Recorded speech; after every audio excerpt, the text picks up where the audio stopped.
habla de hiperplasia nodular de la próstata y benigna o adenoma de próstata, que es para muchos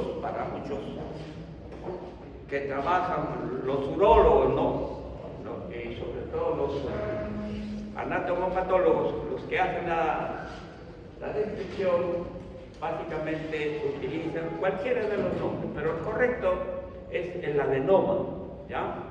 Recuerden ustedes que ya hemos hablado de una lesión benigna, hemos hablado bastante, la diferencia entre lesión benigna y maligna.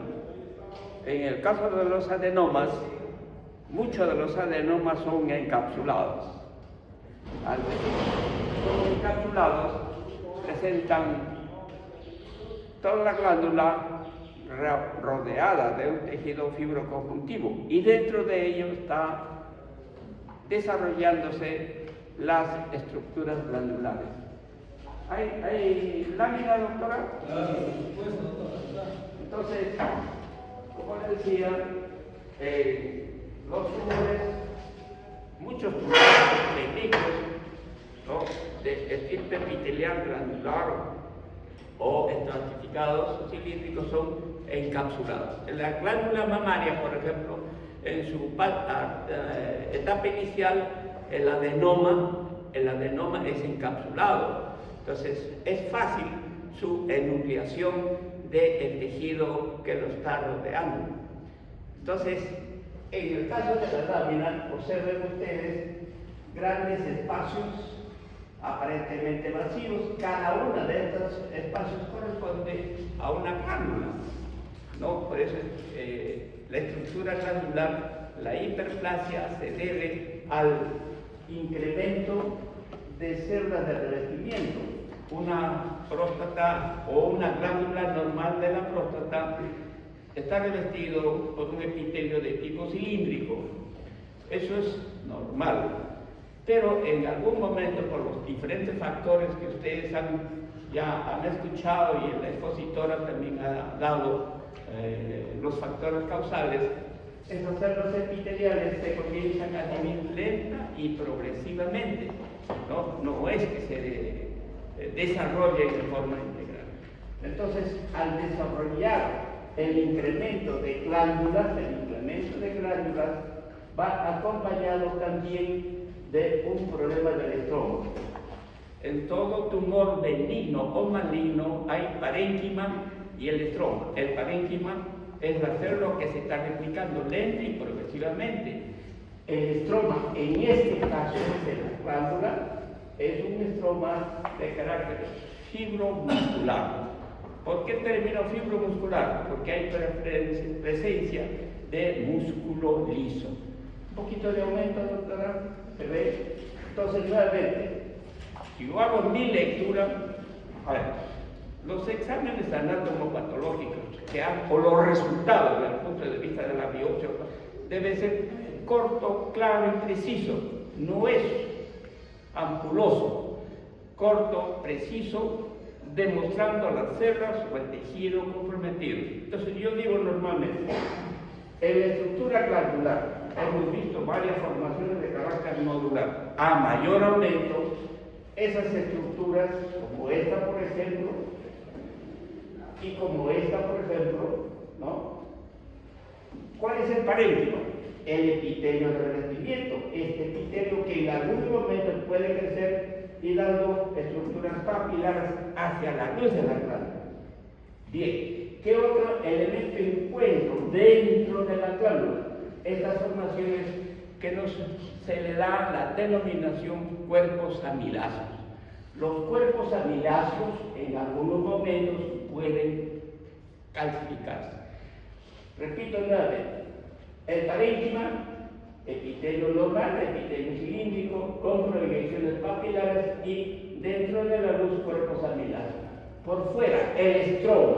El estroma corresponde a la presencia de tejido o fibromuscular, ¿no? Fibras colágenas, bien definida la presencia de músculo liso y la presencia inclusive de presencia de fibroblastos. la siguiente. A ver, ¿hay otra lámina? Acá, igual, en algunos casos, cuando hay un factor de carácter inflamatorio, ¿no?, podemos estar encontrando a nivel del estroma células de inflamación crónica, linfocitos, monocitos, células plasmáticas. Se habla, por ejemplo, que en el caso de encontrar linfocitos, sobre todo linfocitos TB, están relacionados con la presencia de una forma de antígenos, ¿no?, o para este tipo de lesión. Y algo más, podemos señalar que el antígeno prostático, ¿no?, que normalmente es 4 para adelante, ¿quién lo produce? Lo está produciendo las células epiteliales, ¿no?, que se están replicando en forma progresiva. Creo que hay otra lámina. Igual, ya. Entonces, relevo conciso, sin mayor adornos, estructura glandular, parénquima, epitelio cilíndrico con algunas proyecciones dentro de él, proyecciones papilares, y epitelio con normalidad. A diferencia del cistoadenocarcinoma. Cuando hablamos cistoadenocarcinoma, ya estoy señalando, ya estamos en la idea de un tumor maligno. Definitivamente un tumor maligno.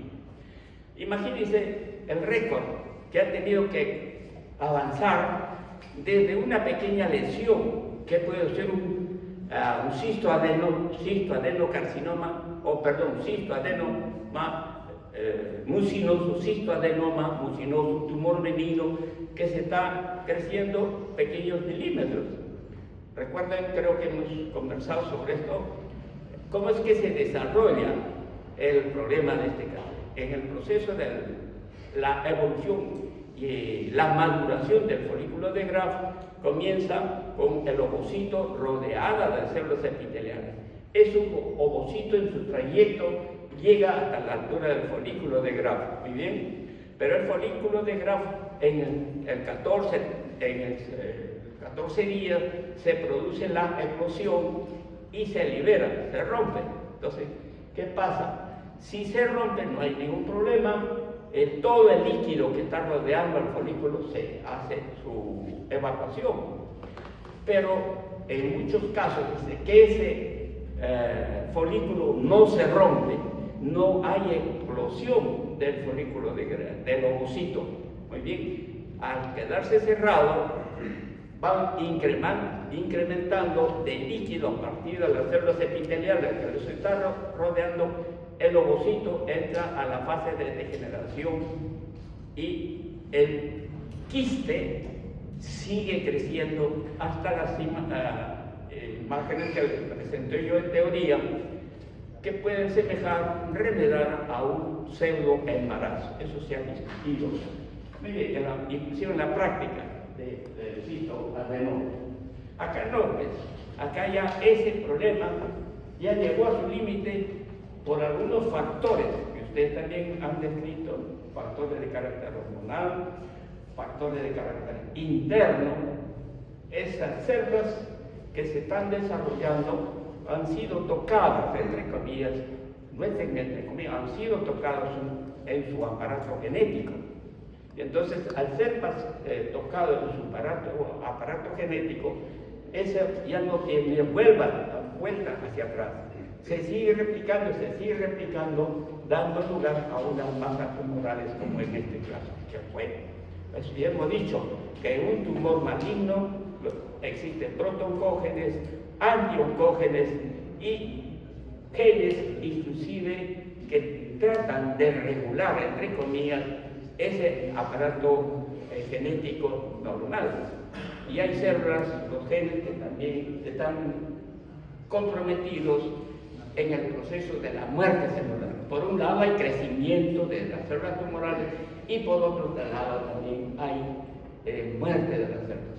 Y entonces hablamos de tumores como en este caso, un cistoadenoma o cistoadenocarcinoma. Las células se están creciendo en forma muy irregular, dando en su estructura muchas formaciones de carácter papilar. que por efecto de corte, ¿no? Por efecto de corte se den a mayor aumento, por favor. Un poquito a mayor aumento. Ajá. Cada una de estas proyecciones, están invadiendo una cavidad. Igual, un cisto adenoma es una cavidad, ¿de acuerdo? Un cisto adenocarcinoma, igual muchas formaciones quísticas. Y esas formaciones quísticas están llenas de estas células, que lo vemos en corte transversal o en forma longitudinal. Lo que revisamos, sí, las células ya no son células cilíndricas, ya no son células que tienen diferentes alteraciones, relación núcleo-citoplasma, núcleos hipercromáticos, figuras de mitosis y en muchos casos también se observa una forma de pleomorfismo celular. No sé si haya un aumento mayor. Sí. Ajá. Por ejemplo acá, por ejemplo estas células, por ejemplo estos grupos de células, este otro grupo de células, ya no son cilíndricas.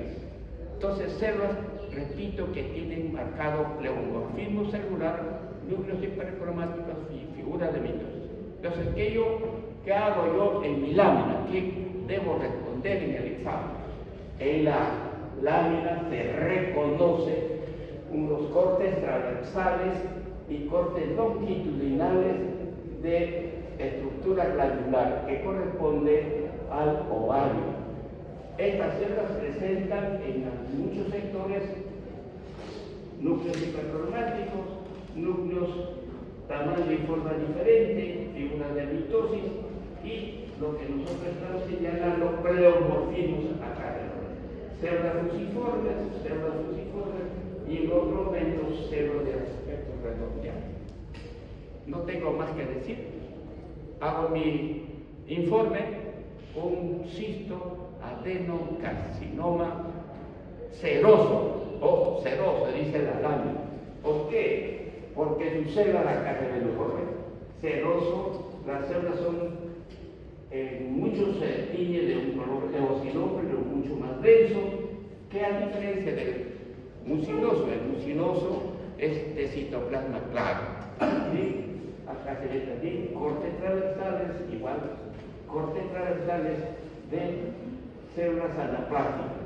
Y ahí también el estroma de tejido fibroso o fibroconjuntivo, donde hay presencia de pequeños capilares. Tumor benigno o maligno se desarrollan paralelamente tanto el parénquima tumoral, la célula benigna o maligna y su estroma correspondiente. Si no hay estroma, ¿cuál es el resultado de ello? Las células, si no tienen elementos nutrientes, esas células mueren o degeneran. Muy bien, creo que ahí terminamos. Vamos a ver, igual, pequeñas estructuras como esta. Ajá, muy bien. Esto está remediando estructuras pequeñas que corresponden a microquistes dentro de la cavidad. Ya no son células cilíndricas, ojo, miren, ya no son células de diferentes tamaños, células muy coloreadas en su estructura celular, como esta también, y eso es lo que nos da el diagnóstico de un cisto adenocarcinoma papilífero de ovario. Ok, esto es otra. Muy bien, vamos a la revisión. Bien, muchas gracias.